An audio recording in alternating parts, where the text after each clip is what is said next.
All right, welcome on, everyone. We'll make some stupid faces for the thumbnail and then get rolling. Luka Doncic's shooting in the first quarter.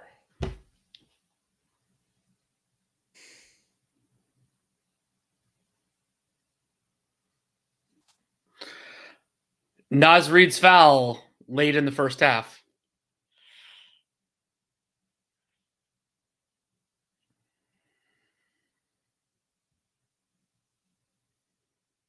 The fact that that wasn't considered a flagrant 2.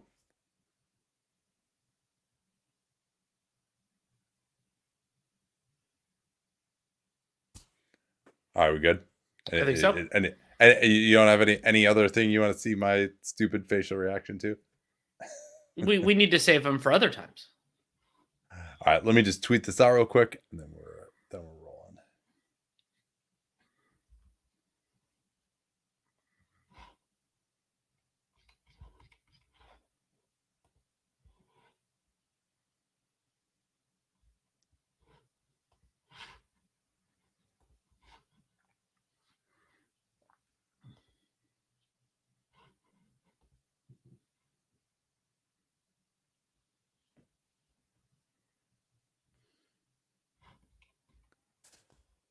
All right, welcome on to a Dunc'd on that maybe somebody is going to have a tenor that maybe should have been anticipated a little bit more. Dan had it in the Daily Dunks that this situation is relatively rare in NBA history where a team without home court advantage has gone up 3-0. It happened 6 times previously that team went up 3-0 and then lost game 4 at home. And in 3 of those 6 times, actually, the team had won on the road to close it out in 5, which is very rare. The Thibodeau, as we've dubbed it, is very rare that the road team wins in 5. And then 2 of those series went 6. And then, of course, the one that went 7 was last year's Heat beating Boston. And, of course, no team has ever come back from 3-0. And Luka Doncic, we had noted that maybe he would look at the film with game 4 and be like, you know what? I had some chances to take shots that I didn't take advantage of, but I didn't expect this from him in that first quarter, even considering that he had averaged this crazy number, 34.8 points in the playoffs after a loss. Luka's first quarter was absolutely incredible. The overall stats on it: 20 points on 8 of 11 from the field, 4 of 6 from 3. Also had 2 assists, so he scored or assisted on 10 of Dallas's 14 made baskets. And some of those were ridiculous highlights, including basically a logo 3. He was drilling jump shots. And something you brought up actually during the second quarter, but I think it's a part of Luka's first quarter as well, is that this was not the Minnesota Timberwolves, again, the number 1 defense in the NBA during the regular season, giving Luka his to take away everyone else. At many moments in time throughout the first half, Minnesota was aggressively sending extra people Luka's way, and it didn't affect him in the slightest. He was just beating the extra attention rather than passing it to his teammates because he was making the shots, and why do you need anybody else to do it? That's exactly right. And it's this trope to say, oh, we came out more aggressive. We didn't come out aggressive enough. We got to come out more aggressive. There's never been anyone, I would say, who came out as aggressive in a game as Luka Doncic did in this one. His first 3 threes of that quarter were just insane shots. Like, he was in a position to take what would have been a 3 2 steps beyond the arc, and he steps back to 3 steps behind the arc, all the way to the left hash mark and drains it. He had another one near the logo that was insane. And then he hit another one where he kind of went to full speed and then stopped and pulled up, which is not a shot. You'll see him take that off him from the 3-point line for his 4th 3. And then, they weren't necessarily like straight up doubling him to take it out of his hands. But the play that really did it for me to say this is just preposterous is Luka, he usually will he's like a cheat code, right? Whatever you leave open, he's just going to find it. And so in the second quarter, he gets into the lane. It's Gobert and Anderson. Anderson's given him problems in the series.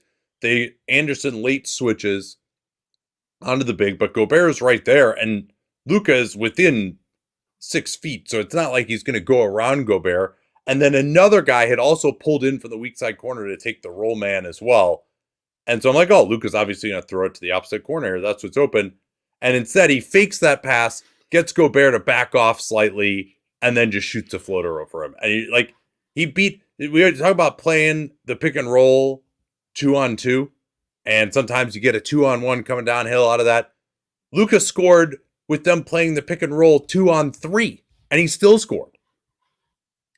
It was incredible. And Luka was getting, it wasn't even that he was getting amazing looks. It's that he was getting tough looks and getting them to fall, shooting overall 6 of 10 from 3 on his way to 36 points, because he only, after that 20-point first quarter, had 5 in the second and a pedestrian 11 in the second half, heaven forbid. And so he was a huge part of Dallas doing something that I thought was completely ridiculous. And we'll need to talk about the other part of this equation, which is that Dallas almost had a 100-point differential in first shot half court offensive rating in the first half between them and the Minnesota Timberwolves. Dallas had a 150 offensive rating in the half court in the first half of this game. Minnesota's was a 58. Both parts of that are important, but a 150 against not only a 150 against basically anybody, but a 150 half court offensive rating against Minnesota, who wasn't like missing all of their guys or anything like that. And Dallas during that first half, it isn't like they were, they were 9 of 15 from 3, but it isn't like they were 18 of 20 or something like that. Yeah, and I can't recall seeing a number that was any higher than that, like ever, for an entire half, for a half court offensive rating. Usually, like, you're getting smacked in transition, maybe turn, like their transition offensive rating actually brought them down to significantly. Yeah. And Kyrie Irving was really the one who took over in the second quarter, and Minnesota really just couldn't defend him. He was hitting some amazing shots. He'd been kind of slowed by Jaden McDaniels. McDaniels gets in foul trouble. And so Kyrie, they really just did a very poor job of directing the ball on him. Like, he's able to get to his right hand over and over, or he was able to get to the basket. Like, he had plays where he was going right through the chest of guys as well. Like, goes right through Kyle Anderson's chest to finish at the basket. But he was just getting to where he wanted to go on the floor. He was very physical, very determined. Alexander Walker couldn't guard him in particular. Chris Finch went to Jordan McLaughlin at the end of the half because they couldn't guard Kyrie. I mean, he was just fantastic as well. So those two guys ended up with 36 points apiece. And there was a time when it looked like they were going to be getting close to outscoring the Wolves totally on their own. But then the other thing is, as you mentioned, is that, 58 first shot half court offensive rating for the Wolves in the first half?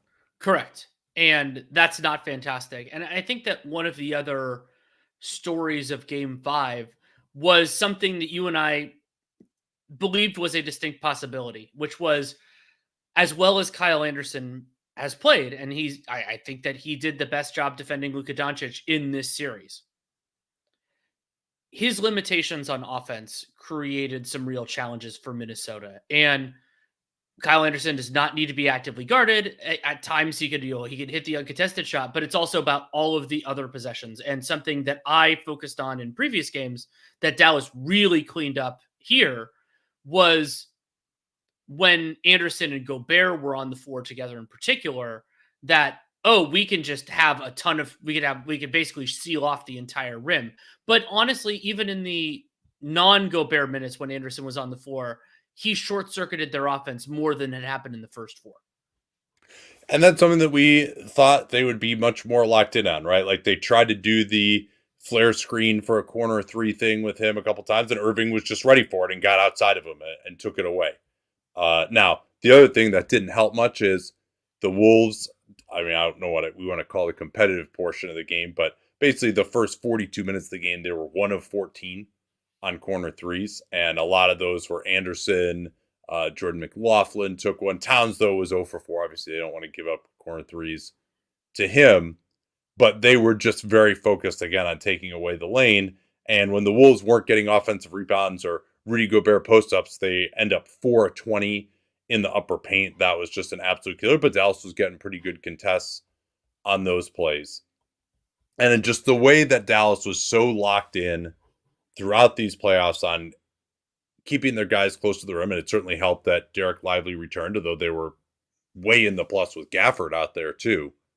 And so getting Lively back, I think, was massive. That was a huge problem for the Wolves. They were so much better in the minutes when Gafford wasn't available in game 4 when they could. That's really, I would say, one of the few times that their offenses looked healthy is when the Mavs didn't have the rim protector on the floor, because that's what the whole system is built around for the Mavs. And so not guarding Anderson was great. They did more double teaming, trying to force him to beat him downhill with, Anderson and Gobert in a 2-on-1. That didn't really work very well. They had the center hide out on Anderson too. And the biggest thing that stuck out to me, and Jason Kidd, we need to talk more again about his record in the playoffs. But Chris Finch, in desperation, puts Jordan McLaughlin in for some reason at the end of the first half. And on the very first possession that Jordan McLaughlin is in, the Dallas Mavericks leave him wide open in the corner to shoot a corner three and don't even bother rotating to him. Jordan McLaughlin has played, 5 competitive minutes in this whole playoffs? And yet, I don't even know if it's 5 competitive minutes in these playoffs. And yet, everyone on the Mavs is perfectly locked in on, we don't need to guard this guy. We're going to make this guy prove that he can make shots cold off the bench. And he ended up being 0 for 2. They made him take 2 shots in 2 possessions, and it was really like that. That was a small play. The game was pretty much over at that point already. They're up 25, but that just showed to me just how absolutely locked in these guys are. And they almost never gave up system buckets. They just almost never made mistakes. Their transition defense was awesome. I really think a lot, and these are young guys. Like Derek Jones Jr.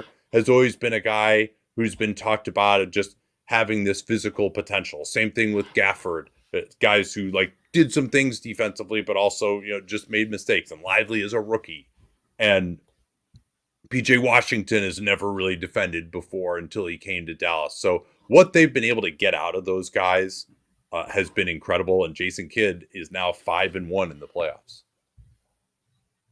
It's very impressive. And I think that we've talked a lot over the year, and years plural in certain cases, about how playing with Luka Doncic, it allows these role players to be the best versions of themselves offensively. That Derek Jones Jr., not only is it basically the shots that you want him to take, but also he's gotten better at attacking those closeouts. And similar story with PJ Washington, where he doesn't have to self-create much, but when he does, it's with an advantage.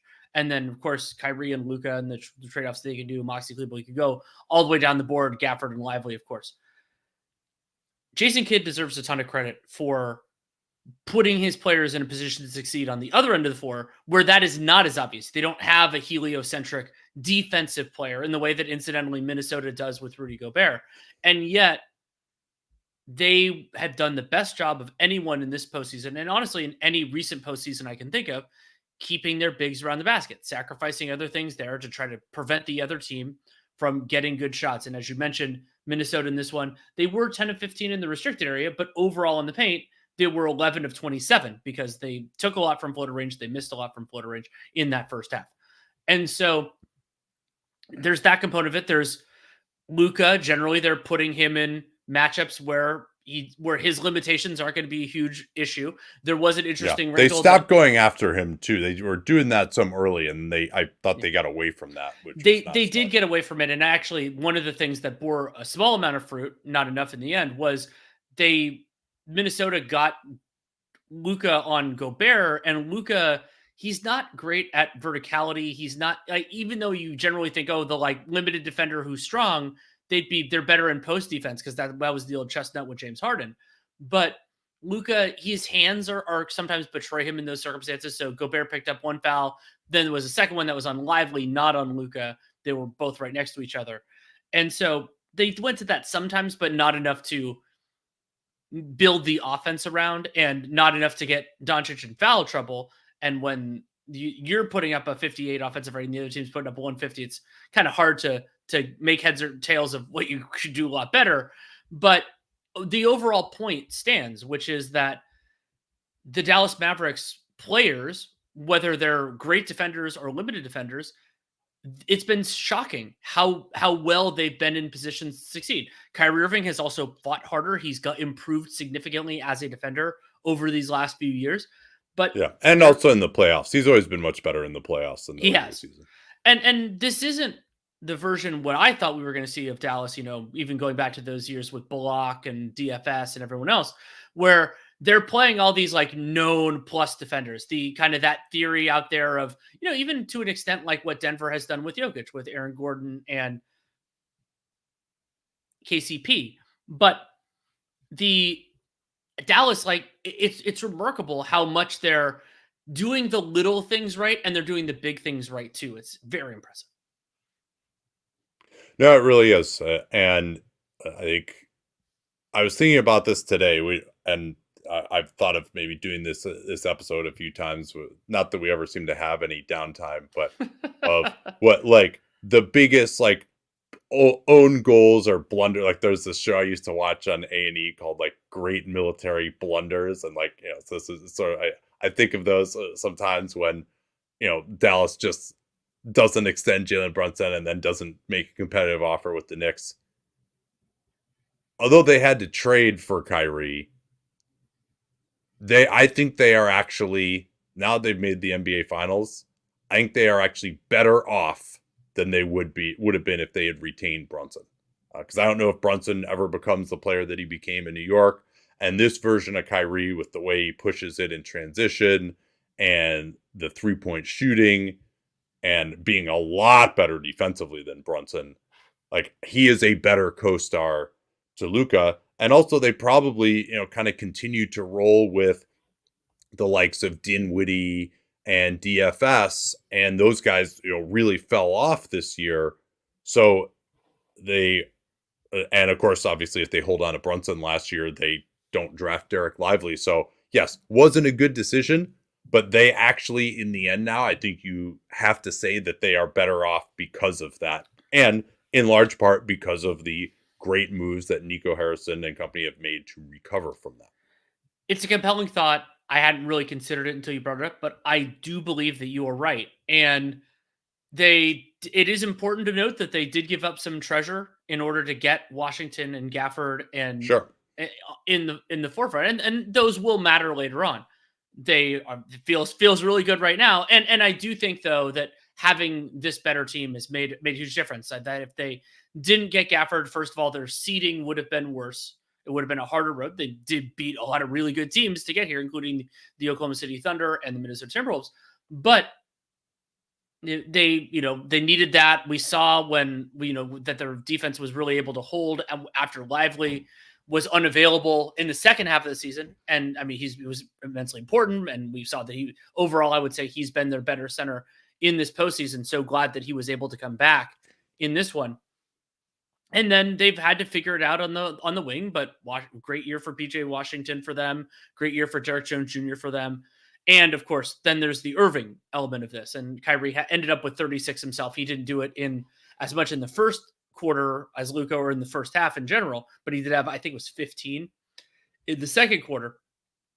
And that was important. Yeah, so he had 15 in the second. And so it is a dynamic offense. We're not going to preview the NBA Finals now. We will wait until closer to then, in part because we'll want to see more on the availability of both Lively and Porzingis. And so what Kyrie brings to the Mavericks is fundamentally different.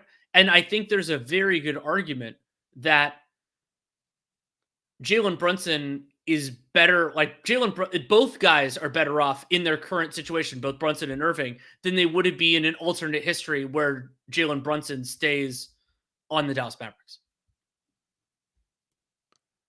And of course, some of these moves I was not a fan of. Sure. We hold ourselves accountable on this show, and certainly, not a fan of. I think there was always the argument that Washington Gafford made them better this year, but I didn't think that those moves were game changers. They clearly were. We'll always wonder what might have happened had Denver gone up against them, and I think they surely could have given them a better series than the Wolves did.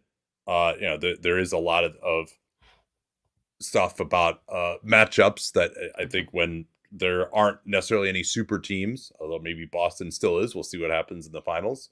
That it can kind of be who you end up facing, and for Dallas, perhaps Denver losing in San Antonio on that last Friday of the season, you might be part of why they're here. But they also destroyed the team that embarrassed Denver in the end. So Yeah, and you can't really maybe Denver would have done better. I don't know. You could say Denver would have won.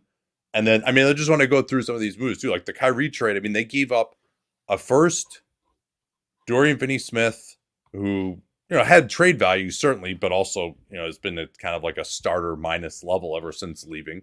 And I thought he had slipped. I think they made a good move to move on from him. And then Dinwiddie, who's done absolutely nothing since he left Dallas to get Kyrie. That when you consider the price that is paid for some of these guys, and there's a reason, of course, that Kyrie was available. He's about to be a free agent, and he'd had all these issues in Brooklyn. But credit to him too for just like how much he's kind of turned it around from a basketball perspective and not been a distraction. And then signing Derrick Jones Jr., signing Dante Exum, who's key in the regular season, was fantastic. And then, of course, drafting Lively at 12, also managing to get off of Davis Bertans while still getting the guy that you wanted was a brilliant move. And then to pick up Washington and Gafford, they completely rebuilt this team after that 2022 conference finals appearance, and they're looking amazing. At the moment. Only one player who participated in the last game, the closeout game of the Mavericks' last Western Conference Finals, which was 2 years ago, played in this game, and that's Luka Doncic. Now, Maxi Kleber, a few others were on the team. They just didn't participate in that one. And to be able to make that happen is incredible. And Nico Harrison deserves a lot of credit, and so does Jason Kidd. And I've brought this point up ad nauseum, but it bears repeating that when we picked Jason Kidd as the worst coach in the league in the exact minute that he got fired by the Milwaukee Bucks, he was the worst coach in the league by our estimation. He is distinctly not the worst coach in the league now. And we obsess. And this is the big we, basketball fans, pundits, the players themselves in all likelihood, on improvement for players and how they can grow. And there are myriad examples in this series or in the whole NBA of how that can happen. Coaches can too. And Jason Kidd is a significantly better coach now than he was then. And he has been the coach of the playoffs so far, not just because his team is winning and has made the NBA Finals, but because part of how they have made the finals, not the only way, part of the way they've made the NBA Finals is him doing a superlative job knowing what buttons to push, pushing the right buttons, and almost as importantly, very rarely pushing the wrong buttons. And a lot of those were circumstance-based. Like, Dwight Powell didn't work. Well, that's the only reason they played him is because they had two important guys that were out. Let's turn now to Minnesota, and I think there was a feeling, certainly the Wolves players were even saying it, you have to say this during a series, and there's something to it that they could have been up 3-1, right? A few different bounces. They closed the game a little bit better, and they were favored in this one. And this game showed, even it was an amazing shot making performance by Dallas. Right? Like I don't even think the Wolves defense was like that terrible, honestly, but Dallas just made over 50% on above the break threes and 7 of 11 from mid range. It was really the Wolves offense that was the big problem, but this complete, utter ass kicking, maybe not quite as terrible as what they did to Phoenix in Game 7 in 2022, but pretty much on that level. And the only thing was that the Wolves were already down 3-1 in this one, so it wasn't shocking that they would lose. But this proved that no, the Wolves were not close in this series in the end. And the reason for that was their offense, right? Like, this is a team that's going to be able to go off. And yes, I don't think that the Wolves defense ever truly troubled Dallas in this series. And that, you do need to examine maybe why that is, right? That, and, we've talked about like the whole Gobert gets played off the floor thing has always been a myth. And, but he did show that he has at least a few limitations here. Like he was pretty decent getting on the perimeter, and that's when they asked him to do, but he still, was not amazing at that. And then also once he's out on the perimeter, then the basket is open, right? Like, so there's against the absolute best guys, right? And like, he was amazing. He was the reason they won. The number one reason to me that they won that Denver series was him. Even more so than Anthony Edwards. Because I think there are I don't know how many guys could have done what Rudy Gobert did in that Denver series to really mess them up. And I think there are, a number of offensive players who could have had the offensive series that Edwards had in that series. But then in this series, if he was going against like a prime Golden State or a prime LeBron, teams that have a lot of shooting, would have been interesting to see what it would have looked like going up against Boston. True 5-out level of spacing, or just like an unbelievable pick and roll operator like Luka, who is maybe the best. He's top 3 of all time at a minimum, and maybe the best of all time as a pick and roll guy. So Gobert maybe just not as effective. Like, now, it's not like he shouldn't have been playing, right? I'm not going there because they got just completely lit up defensively whenever he was off the floor. It's like they still were controlling Dallas's shot chart like reasonably well. But Luka, like, clearly got the better of him in this series. Like, I think that's inarguable, and that was part of why they lost. And then you say, well, if Minnesota is not going to be able to play dominating defense, which I don't think they did at any point in this series, that's when their offensive limitations start to become more of a problem. And Gobert, of course, is part of those offensive limitations. He is, and there are a few other culprits in that. And Anthony Edwards has had a wonderful playoffs overall. I said that he was the bet to me. Overall, he was the best player, most valuable, however you want to find it, in the first 2 rounds of the playoffs. And the Dallas series was not up to that level. And I thought in the first half, he had 12 points, but he also only had 1 assist. And we talked about how dismal Minnesota's offensive rating was. There were a number of plays also where like Mike Conley was open in the corner, and that didn't produce much in the way of points for Minnesota, either corner threes or just like getting something else out of that possession. And so for Minnesota, they had a wonderful year. They earned their title as the league's best defense this year. That was not shooting luck. That was not anything else. And they defeated the reigning champions, and they were the deserving winners of that series. It was not injury luck or anything else like that. They were the better team. It was close, but they were the better team. There is also a part of this, though, that we kind of think about, well, what is this? What are they moving forward? And Minnesota's struggles to generate consistent half-court offense when they don't have the feedback loops. Like, I mean, the ultimate high watermark for them is going to be game 2 of that Denver series, where they're just getting a stop or a turnover on basically every possession. They're going to look amazing in that. And a concern for Minnesota is Anthony Edwards can take steps forward in that specific area. And I fully expect that he will, because he's grown as a passer a lot over the last year or 2. A lot of their the other parts of this aren't necessarily going to get better and might get worse, because Mike Conley, as much as he has defied the aging curve, not only for players of his age in general, but also specifically for small players of his age, where generally the 6 foot and adjacent point guards have generally aged worse once they get into their late 30s than the taller guys, because they have these other things they can fall back on. Conley has defied that. At some point, he will. And with Towns, I mean, he can and will play better in playoff series than he did in this one. But then Gobert has his limitations, and then we'll see what happens with McDaniels, who showed a little bit on ball, but not quite. It's just a nice little perk rather than a foundational piece. And so for Minnesota, you come away from these playoffs obviously feeling significantly better about them than we did before. If the threshold, and it shouldn't be, is, are they likely to win a championship? It's going to take a lot of improvement from Anthony Edwards. I'm not going to say no. Absolutely not. Because players this good generally do improve.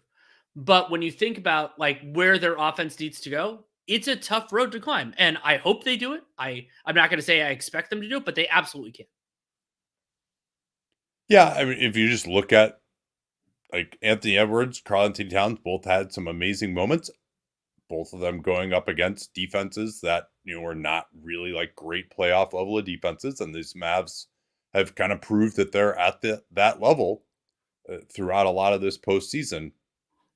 And so Edwards was not able to crack that open enough. He had moments, but he never really had a dominant scoring game in this series. And so then his passing was adequate, but it wasn't, what it needed to be for them to like really score incredibly well.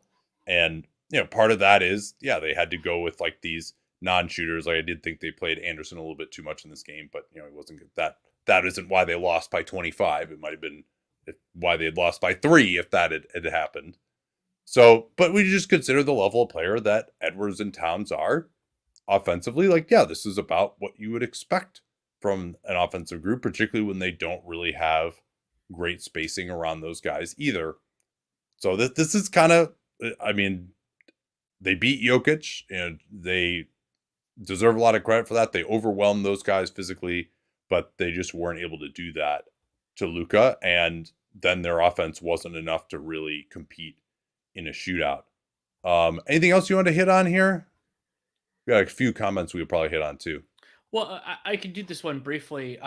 From Tats talking about how the Wolves need an explosive shooter next to Edwards. They can, but it's always important to remember in these circumstances what you're sacrificing to get that, because part of why Minnesota is such a great defense is that they have so few weak points and that they can go to these systems. And Mike Conley, even though he's small of stature, he's a capable team defender. And so if you're bringing in a shooter who presumably is not a great ball handler, because if they can do both those things, they're not going to be available in any way, shape, or form, then you're giving the other team a place to attack on defense that Minnesota doesn't have as aggressively right now. I'm not saying it's necessarily a bad idea, just that these trade-offs happen. And you see this happen all the time. And it's why building a basketball team is so hard, is because you can't find somebody who plugs your main hole without creating another one in some other part of the game. Yeah, and you consider that means Edwards has to play point guard probably, right? If you get like a guy who's like a 2 is a really good shooter, that's the only guy they could realistically probably get with the resources. I mean, that's supposed to be Karl-Anthony Towns, right? That's supposed to be Naz Reid. Like those are the guys who provide that level of shooting. And then it's supposed to be, well, you can't guard those guys with a small because then they could post up and beat you that way. That's supposed to be the matchup difficulty, but Towns wasn't able to do that. Yeah, Towns not being able to even just beast PJ Washington, who was the main guy who was covering him, which I thought was one of the competitive advantages for the Wolves in the series. That's a pretty severe disappointment for me. Well, and Reed too, they're guarding him with Josh Green and Dante Exum a lot of the way. Even when they're going with Reed and Towns together, like Reed, they didn't try to have him or he wasn't able to take advantage of that. Part of that is because they're also playing Anderson in all those lineups too. So they could always they never really had, I don't know if they ever threw a lineup out there that had true 5-out spacing in this series. Part of that was McDaniel wasn't available that much. But I think of going away from Conley in this game, I think it was maybe just more about he didn't have it. Maybe the Achilles or the soleus wasn't feeling good. They felt they needed more energy, or they just knew that playing him while he was hurt when they were down by 30 points just wasn't worth it. Would be my guess there, or maybe they're just trying to get some more defense on the floor. I didn't watch the second half with the greatest of intent, I can admit, with it being a 29-point game at halftime. And then let's see here. Yeah, Jared asks, where do you think Luka ranks one of the greatest road playoff performers? Is a hyperbole to say is the best since Jordan. And LeBron had a pretty damn good record on the road for a long time. I mean, those Warriors teams won a road game in 25 consecutive series or something like that. So Steph Curry was pretty damn good on the road. But certainly that game 7 against Phoenix and this one are two nice little pieces in the ledger. But Luka's, he's only won playoff series in 2 different seasons, so I'm not sure. And he was pretty good in. I don't know how. I can't remember how good he was in Game 5. I think he was pretty good in Game 5 against OKC. I would have to look at the stats more closely, but obviously he has some signature road performances to be sure. I was looking up, looking at the kind of game, there are some BPM and game sure stuff. The problem is he has a smaller playoff resume than a lot of these guys do. But Luka, of course, he has some definitive performance, has some memorable ones. And let's see, anything else? How about this? Yeah, we'll Naz Reid kind of exposed this series despite the one hot shooting game. I mean, I don't know if he's exposed, but he's, I do think that if you're bringing him in as a starter, or if you're moving Towns thinking that he's going to be your starter, which I thought it was telling that even when Towns was out, they didn't start him.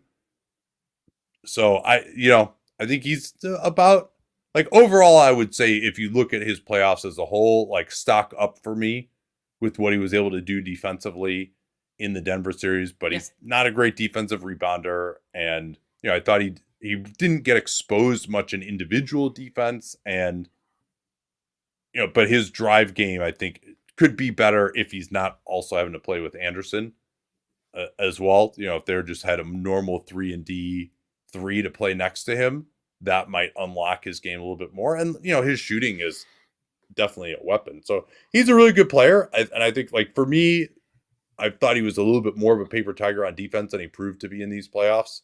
So stock up for me to some degree, but not, I'm not oh man, this guy is, they should just get rid of Towns and play him after this either. I think it would make them meaningfully worse. And with Reid, it's also the thing that you and I would say we're generally lower on him as an overall player than other people were. So they might be more disappointed because he exceeded our expectations, where maybe he was under other people's, which we thought were too high. And that happens. That happens a fair amount. And so it's really interesting. And one other thing, we obviously don't know where this season is going to go. I was thinking about it because I was running through, what first round pick did Dallas give up in the Kyrie Irving trade to get Kyrie Irving? And it was their 2029 first. And while we don't know anything definitively, you certainly feel better as Dallas about that 2029 first being a bad pick now than you do before, when you've made the NBA Finals, much less whatever happens in said NBA Finals. All right. Well, I guess my prediction on Hollinger and Duncan was Zach Lowe, that Luka might be one of the first guys to leave, or not the first guys, but one of the guys who would leave his team by the end of the 2025 off season. Not looking too good right now. But of course, that was based on not loving the moves that they made at the deadline, and those worked out. And so that's where the prediction obviously was wrong. And can't wait to see this guy in the NBA Finals. Can't wait to see them going up against the Celtics and seeing what Joe Mazzulla is going to come up with. They got a lot of interesting defenders scheme-wise. It's going to be fascinating. So looking forward to getting into that in the coming days. We'll talk to y'all next time.